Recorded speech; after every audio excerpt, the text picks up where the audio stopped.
Nothing says St. Patty's Day like a good old Guinness, right, Jacob? That's right. Jacob McBride is with the Brigantine Restaurants here, and that's just part of the fun that you'll be serving up for St. Patty's Day. How are you? Very well, thank you. Happy St. Patty's Day to you. Thanks, same to you. Great. I like that you have your little shamrock on. That's right. And this all smells delicious. You brought a couple different dishes for us this morning. I'm assuming highlights on the St. Patty's Day menu. Absolutely. All 6 of our Brigantines throughout San Diego County are going to be running these 3 corned beef specials. Oh, wow. Well, tell us about them. All right, over here we have a shredded corned beef and cabbage taco with a little bit of whole grain mustard aioli. Over here we have classic Reuben sandwich. Personally, my favorite sandwich: corned beef, sauerkraut, Swiss cheese, Thousand Island. I'm with you on that one. That is nice. And we're doing a corned beef and cabbage entree, classic boiled cabbage, brisket, and roasted potatoes with whole grain mustard. And we're going to make something up. Yeah, we're going to do a little bit of demo here on corned beef. So, corned beef, corn, no corn in corned beef. I know we hear it all the time. It actually refers to an English term, which is grain, usually salt.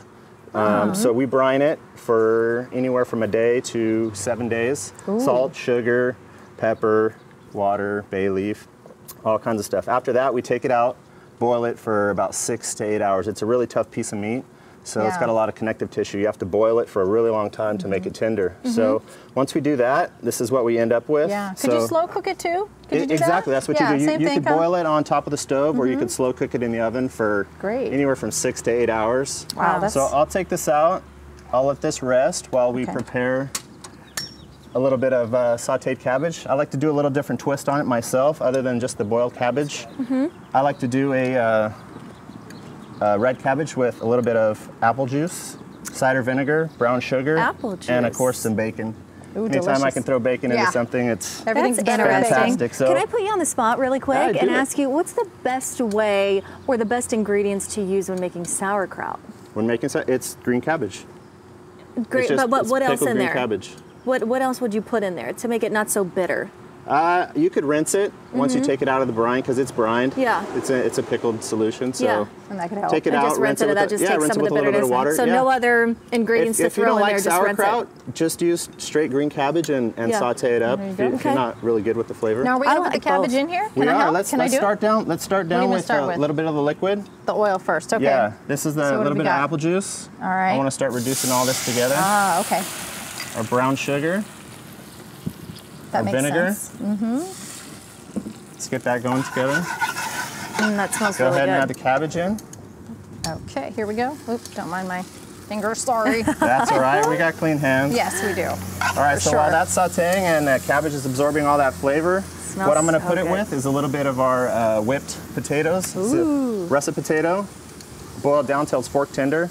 Then we whip it with some pureed roasted garlic, heavy cream, unsalted butter, a little bit of white pepper. You had me at the garlic and the heavy cream. I know. Simple, easy, easy, easy. So these items, are they normally on your menu, or is this just for St. Patty's Day? This is something we're doing special for St. Patrick's Day, and we do it every year. You're pretty fun at all of your Brigantine. You're spread out all over the county and all the from Brigantines. Escondido to Coronado to La Mesa, Del Mar. They're all over the place. And what are your hours of operation, particularly for we today? open at 11:30. Okay. And then close for dinner at 9:30. Oh, okay. So you can get this as a lunch entree. You can get it as a dinner entree. You can get the sandwich and the tacos all day. Okay. Now we're going to plate this up real Absolutely. quick. While this is going, we're going to go ahead and slice up our brisket. You always want to make sure when you're slicing your brisket, you go against the grain. Otherwise, you're going to end up with a super chewy piece of meat. Good advice. So we'll slice this. Now, are all of the Brigantine restaurants offering this menu? We are. Okay. And would you recommend people make a reservation today? Do you get pretty busy for St. Patty's Day? Might as well. You know, we ended up selling out last year, so it's always better to make a reservation than you're assured to get in. So what we'll do at the very last minute is we'll add our bacon in there so it stays nice and crispy. Okay, and as you plate this up, we're going to remind everybody this is a special menu going on at the Brigantine Restaurants for St. Patrick's Day. Chef Jacob McBride, thank you so much. And we'll get that meat on there, and we've got oh my goodness, look at that Irish feast. Wow, looks incredible. Jacob, thank you so much. You're welcome. Keep it here. We have more on Good Morning San Diego when we return. We'll be right back.